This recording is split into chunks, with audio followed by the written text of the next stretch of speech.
Greetings, viewers. Today, we embark on a journey to uncover a chapter of history that has long been shrouded in darkness, the chilling tale of King Leopold II's actions in Congo. Brace yourselves for a revealing exploration into the untold story of one of history's most haunting chapters. Exploring the Congo. 10 years before Columbus reached America, the Portuguese entered the mouth of Africa's Congo, one of the great rivers of the world. At first, good relations developed between the Portuguese and the several million inhabitants of the Kingdom of the Congo. The Portuguese didn't want to conquer or colonize the Congo. They only hoped to trade and to introduce Christianity. The Kingdom of the Congo was a strong unified state known for its advanced working of copper and iron. The Congo king welcomed Portuguese traders, artisans, and missionaries. Slavery was a part of the Congo culture.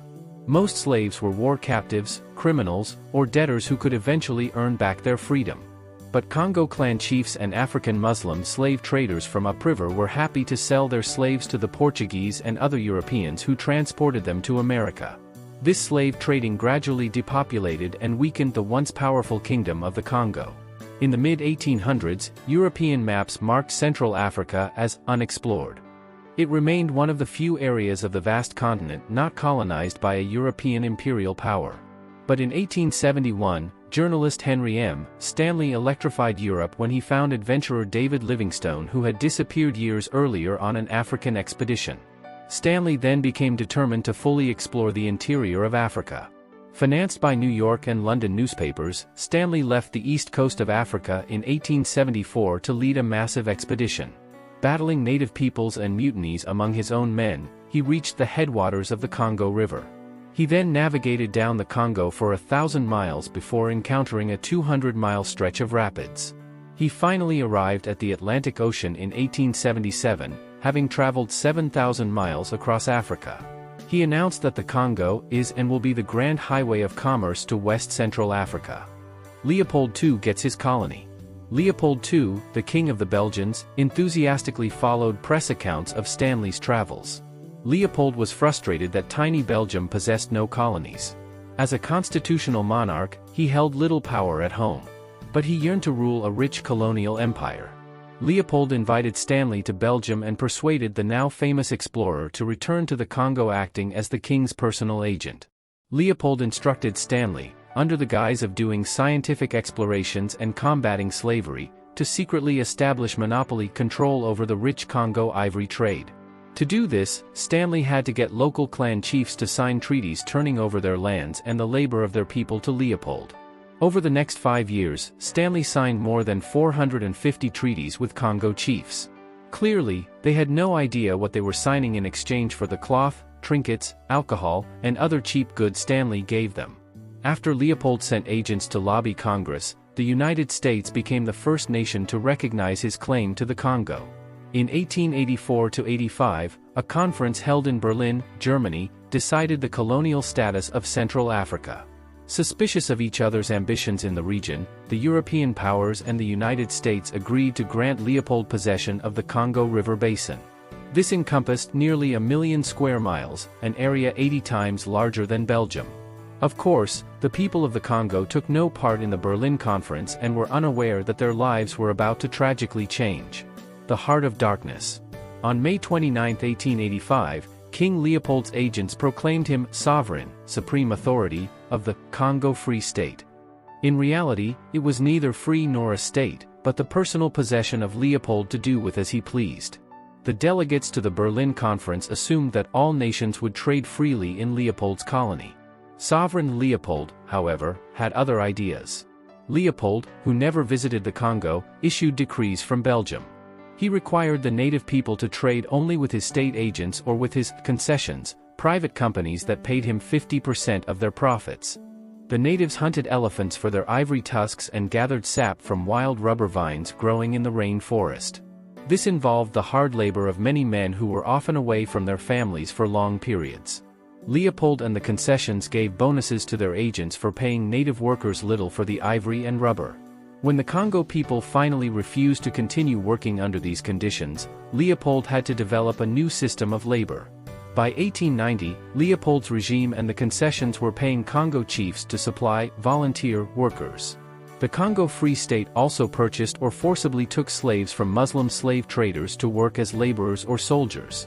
In the early 1890s, Leopold's private African army, the Force Publique, Public Force, drove the powerful Muslim slave traders out of the Congo.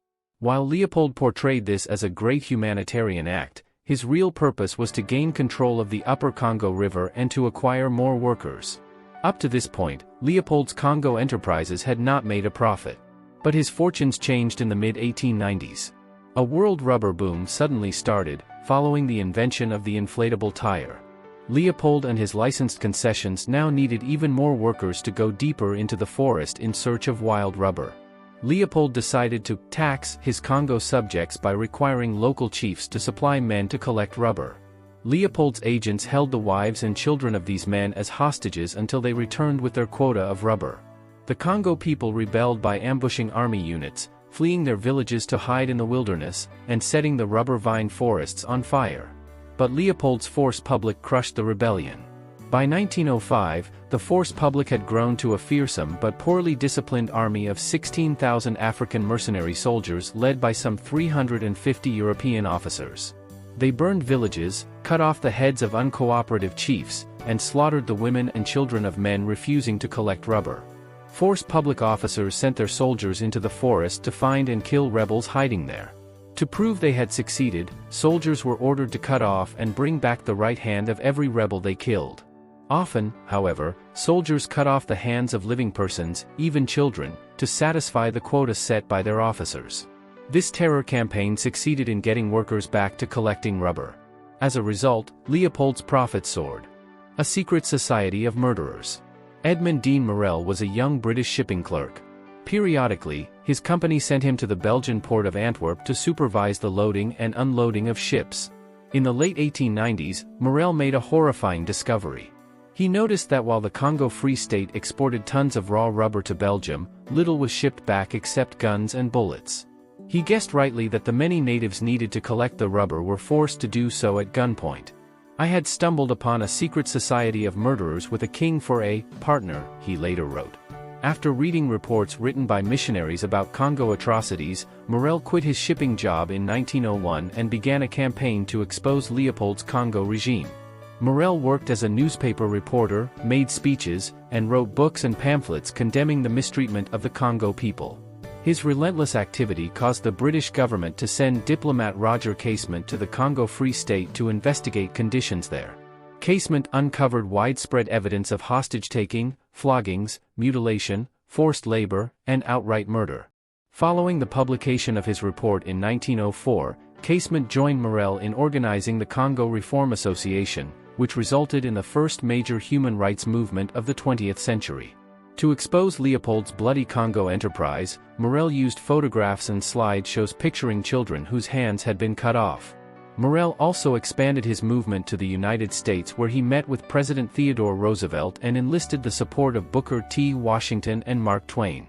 Leopold struck back with a massive propaganda effort, which included lobbying both the British Parliament and U.S. Congress. But Morel's pleas for human rights in the Congo turned public opinion against the Belgian king.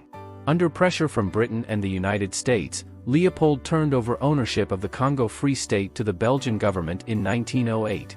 But he demanded and received a huge cash payment and other benefits from Belgium for his great sacrifices made for the Congo. Again, the Congo people had no say in their fate. The Belgian government eliminated the worst abuses against the native people of the Congo. But the land, along with its rubber and mineral resources, remained firmly under European control. Belgium did little to improve the well-being of the people or to involve them in administering the colony. Rich in copper, diamonds, oil, uranium, and other minerals, the Congo became an independent nation in 1960. In 1965, however, army leader Joseph Mobutu seized power. Like Leopold, Mobutu used his dictatorial powers to funnel the wealth of the Congo into his own pockets.